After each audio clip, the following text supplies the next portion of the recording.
Hey friends, this is Ben Marlin, and this is a video for the stat class. I just noticed I left the door open.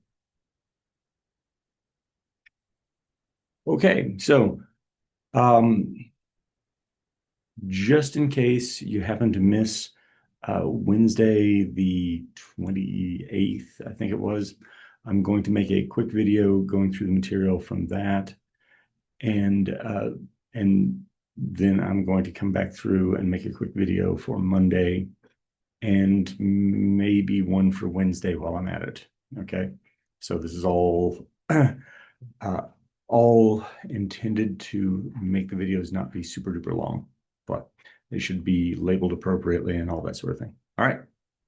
So first thing we're going to talk about here is the notion. Okay.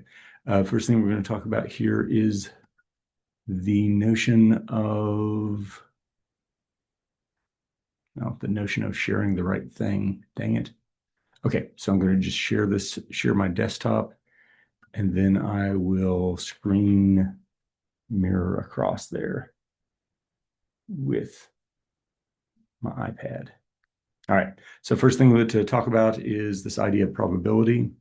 The thing we have to spot here first off is that we say something about the probability of some particular X value. When I write that out, I will frequently write probability X is equal to a number or something. Okay. The reason that I do that is that in parentheses, I'm trying to put a description of what the event is that we're talking about. And what this says about the probability is that if you take and look at the probability of any one given outcome, it has to be between 0 and 1. And that when you add up the probability for all the possible outcomes, that has to total up to be 1. Okay. So with this one here, we're talking about a coin is tossed 3 times and the results are recorded in order. What is the sample space? So in this case, I am going to record H for heads and T for tails. And we've got to remember that we are tossing the coin 3 times. So our sample space, we always write a capital S for that, and then curly brackets to say we're about to make a list of the possibilities. So the first possibility, I think, would be if we had 3 heads. Okay. And then the next possibility would be if we got 2 heads and a tail, but that tail could be either the first, the second, or the third one.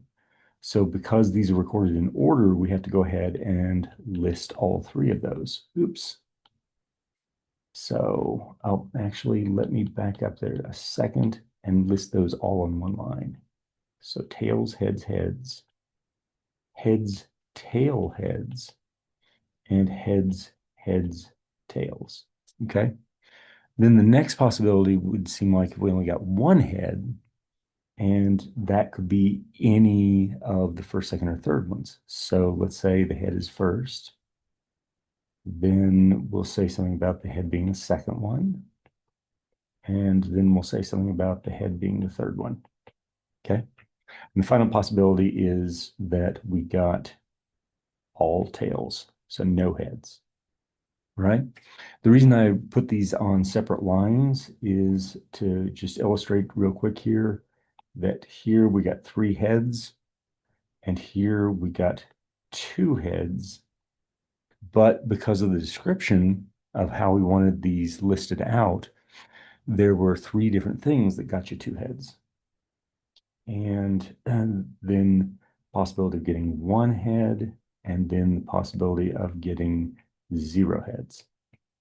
So later we will talk about a particular kind of probability called binomial probability, where you have trials and you count the number of times something comes up a certain way. So for instance, here we could talk about the probability of getting 3 heads, 2 heads, 1 head, or no heads. In another case, we could talk about rolling dice and the probability of getting sixes, the probability of getting a certain number of sixes on 5 dice or something like that. Okay. So just illustrating mainly here that what we want to talk about with these is going to be, yeah, can I erase that real quick? What we want to talk about on these is going to be this idea here of the sample space. Can I make that bigger? Yeah, a little bigger. And the sample space is just a list of the possible outcomes, right? So if we think about it in those terms, shouldn't be too rough to do. All right, this next one here, we've got 2 6-sided dice being rolled and the sum is being recorded. If you were in class, you know what I'm going to do here, but unfortunately it takes a little while to draw it. So I think what I'm going to do is spare you a little bit of time by stopping the share and pausing. All right, so yeah, so that should allow me to jump back in here with this drawn out. All right, so the reason that I drew out this this grid like that is I want you to think about that we've got these 2 dice that we rolled, but somehow they're distinguishable so that we can tell the difference between the 2 dice. So one of them's red and one of them's blue, hence the colors for the numbers there. And then we're going to add those up and see what we get. So y'all, I'm sure, have spotted that if you roll 1 and a 1, you get a 2. And if you roll a 1 and a 2, you get a 3. But if you roll a 2 and a 1, you also get a 3. And so we will find there are 3 ways to get a 4, 4 ways to get a 5, 5 ways to get a 6, and so forth. But when you get to the larger numbers, it starts going down again.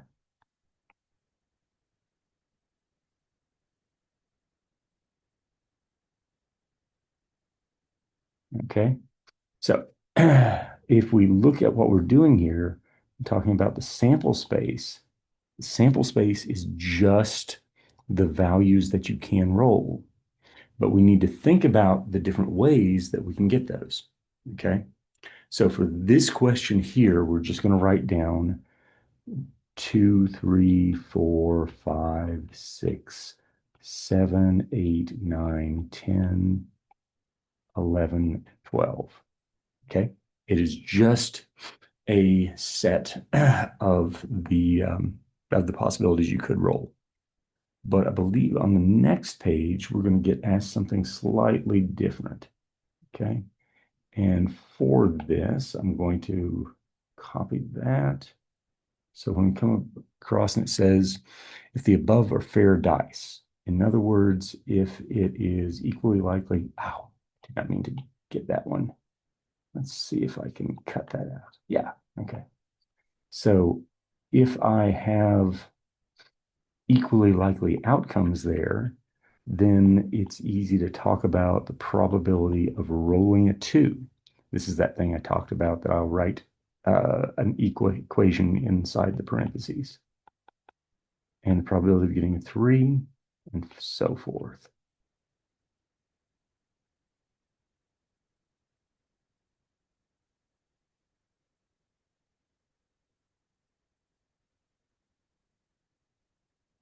So if you look there, you'll notice that there is only one way to get the 2, and that's out of 36 different ways the roll could come out. All right. And so I'm going to go ahead and just mark that there. As a matter of fact, I'm just going to run down through here and mark these in the diagonals so that we can see more easily how many of each thing that we end up with. And then we'll notice because of the symmetry there that we could also say this is the probability of getting a 12. 2 and 36 would be the probability of getting a 3, which is also the probability of getting an 11. 3 out of 36 would be the probability of getting a 4, and that's also the probability of getting a 10, and so forth.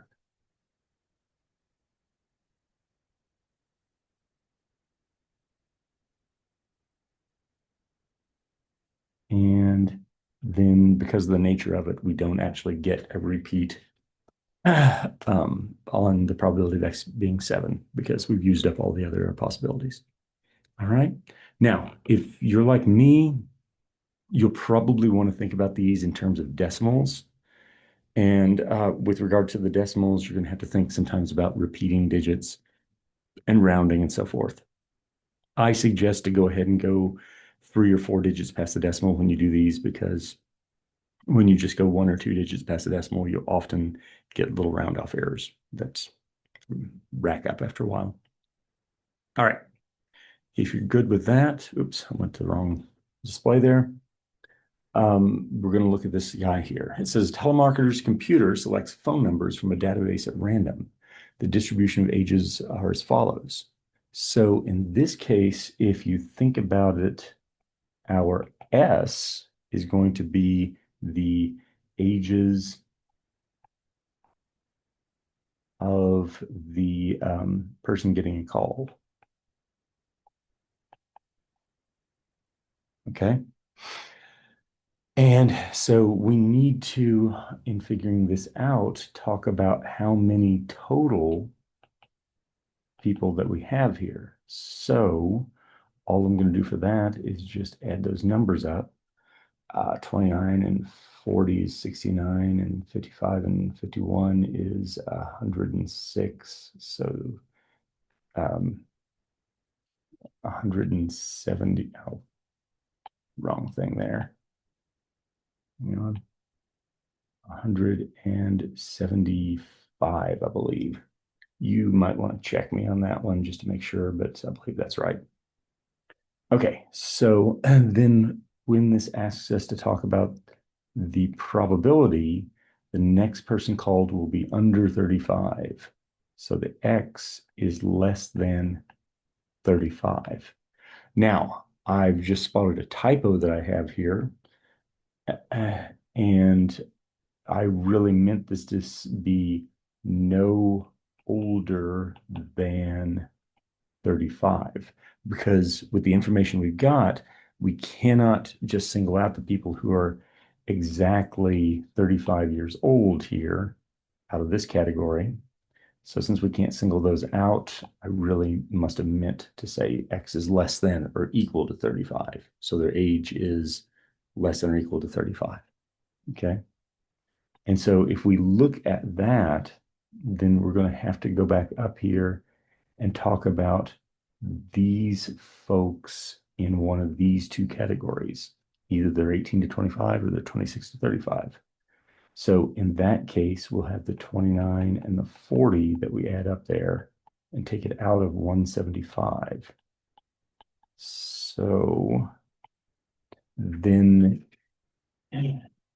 if I were thinking about it, I would have grabbed a calculator already, but let me grab the calculator and just take 69 divided by 175.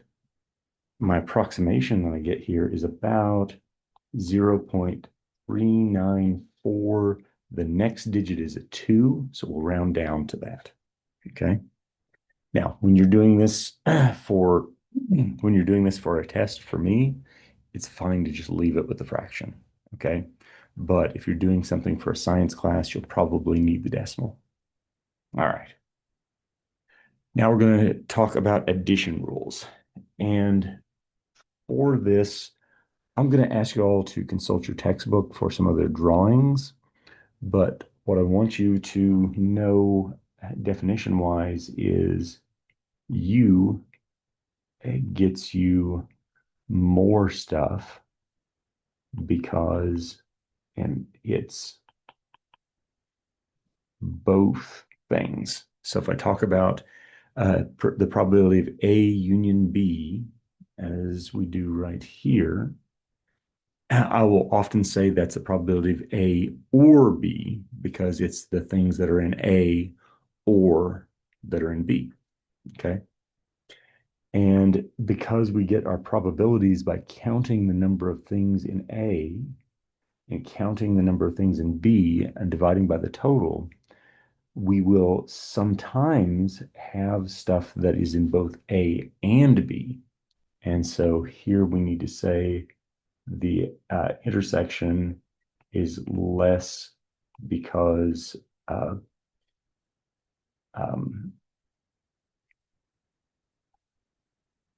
it has to be in both of these things.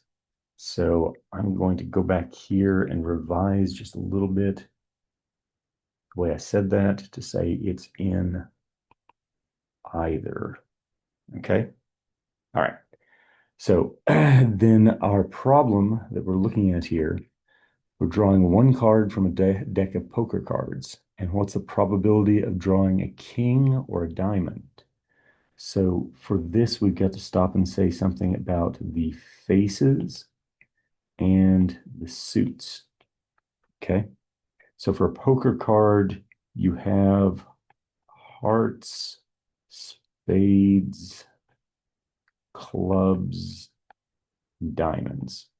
Those are your four possibilities, right? And then on the faces, we have 2, 3, 4, 5, 6, 7, 8, 9, 10, 11. Oh, what am I doing? There's not an 11. The next thing is Jack. And then a queen and king. And finally, an ace. Now, an ace is technically speaking a 1, but it's usually treated as a higher card. I probably shouldn't bother to try to teach you how to gamble here and that sort of stuff. But if we notice on there, we had 13 possible faces and 4 possible suits. We will only have 2 of diamonds. We will only have 1 6 of spades, and so forth. They're always going to be unique in the deck. Okay. And so because of that, when we talk about getting the probability of king or diamond, what we've got to do is to think about the probability of getting a king, the probability of getting a diamond, but then we got to subtract out the probability of king and diamond. All right. So the reason for that is when we count these, there are 4 kings out of the 52. And when we count the diamonds, there are 13 diamonds out of the 52. But when we were doing that, we counted the king of diamonds in both of those. So we have to subtract out the 1 king and diamond out of the 52. And so when you do that, you get 16 out of 52. If you'd like to, you can reduce the fraction there and say that that is 4/13. And if you'd like to go even a step further and do the division, that is about 0.30, let's see, 7, and the next digit 6, so we'll call it 0.308. All right. Okay, so the other rule that we're going to come back and make use of here is that we have to talk about E complement, which is all the things that are not in the event we were talking about. And because it's the things that are not in the event we're talking about, and the total of all things possible, the total of the probabilities of all things possible turns out to be 1, then the probability of E plus probability of E complement is going to turn out to be 1.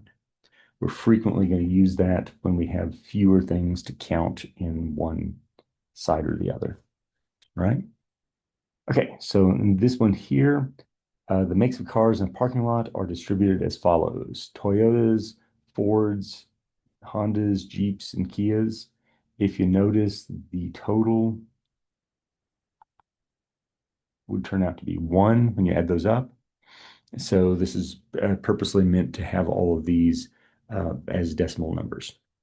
So a thief is going into the parking lot and they're going to randomly choose one of the cars to steal. And we want to know what the probability is they strike a Ford or a Jeep. So we're going to again say probability of Ford or Jeep. So an or. Now I want you to pause and see if you can do this one without prompting. Okay, so pause the video and then come back. Okay, so hopefully what you did here is to get the probability of Ford plus the probability of Jeep minus the probability of Ford and Jeep. Okay, so the probability of the Fords was 0.1, probability of Jeeps was the 0.05, and then there are no Fords, which are also Jeeps, unless you look back into some really weird car history things about World War II. And we're just not going to mess with that. So we're going to say 0 because it's impossible to have a Ford Jeep. So when you put those together, you get a 0.15, and that's our answer. All right, here on example 3, we're going to flip 2 coins and figure out what's the probability of getting at least one tail. So like before, we can go ahead and make our list, excuse me, make our list, which is our sample space, and think about the 2 coins being flipped. So 2 heads, a head, then a tail, then a head, or 2 tails. Those are the only possibilities we have. So we're assuming here, I forgot to say it, but assume a fair coin, which is to say you get a 50-50 chance on each coin of getting heads and tails, right? So if we've got a fair coin there, that makes all of these outcomes equally likely. And no, so when we say the probability of getting of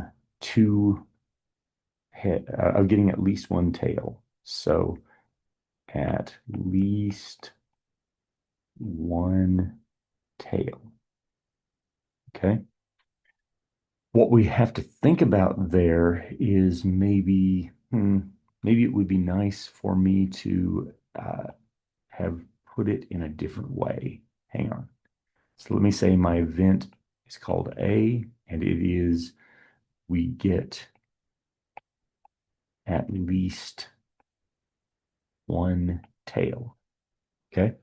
The reason I wanted to say something about that is so that we could tie that together with a complement. The event of A, we get one tail or we get 2 tails, right? But in A complement, we can't get 2 tails, we can't get 1 tail, so we can only get no tails, right? And that is kind of nice to figure out the probability of this A complement. The only way of doing that was to get the 2 heads, which is 1 out of the 4 possibilities. Okay. So if we want to figure out the probability of getting at least one tail, we can say that's 1 minus the probability of getting no tails. So 1 minus 1/4 is 3/4 or 0.75 if you prefer. Okay. This is a common strategy to have come up. Anytime the question asks you the probability of getting at least one something or another, remember that the complement of that is getting none. Okay. All right. So here in example 4, it's asking when we throw 2 dice, what's the probability at least one of them is even? I think for this one, I'm going to try to jump back to our previous page that we had here And I am going to just grab this, copy, and jump back to wherever we are here. Paste it. All right. So I am going to subject you to watching me do more of this because it should go relatively quickly this time. All right. So we want to get these possibilities that we have here. And this time it's going to help us to just look at them and see when we have at least one of them being even. Okay. Now, if you followed what I said last time, the probability of at least one even, that you could get that by saying 1 minus the probability. The opposite of at least one is none even. Then we could go ahead and look here at what we're doing and just fill in the ones that fit that category. So if none of them are even, that would be like here on 1 and 1, or 1 and 3, or 1 and 5. And so if we fill in and use that as just a visual to count, we can spot on that there are 9 of them that have both dice being odd, and that's out of 36. So that means that you could say that is, 27 out of 36, or 3/4. Okay. So the trick this time of being able to count the smaller set is just kind of handy. But having the visualization in place where you could see which ones were which is also something that we kind of took advantage of there. Okay, so I'm going to pause here and um,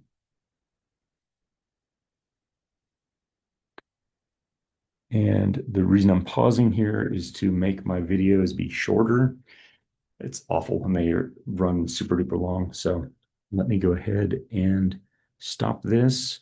And then I'm going to come back here in a second and make another video about 4.3 through 4.5. Okay.